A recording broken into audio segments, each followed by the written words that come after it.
Herkese selamlar. Bütün İstanbul sektör hava tüçünde.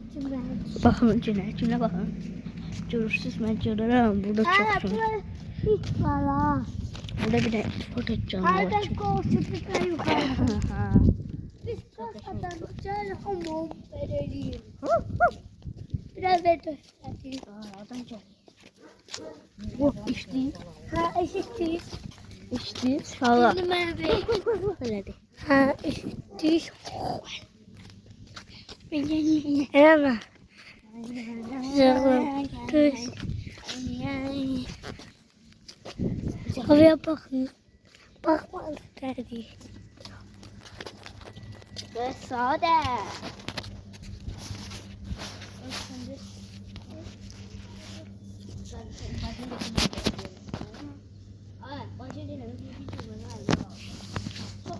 Usta.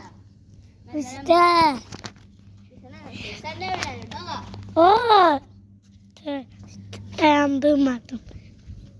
Şimdi de geldi.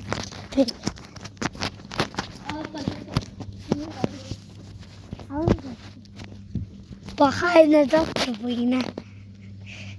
Bakın. Kaçtı bakar. Onu Bir tane de var. Bir tane de var.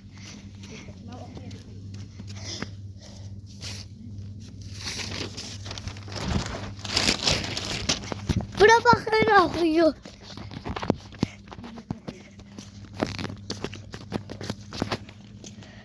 Şimdi bir dakika şey. Acı taktım aşağı. Ben duruladım şahlar. Bir şey de okuyabilirim. Okuyabilirim de çünkü evet değil. Ayrıca sen git. Hay Allah. Ne?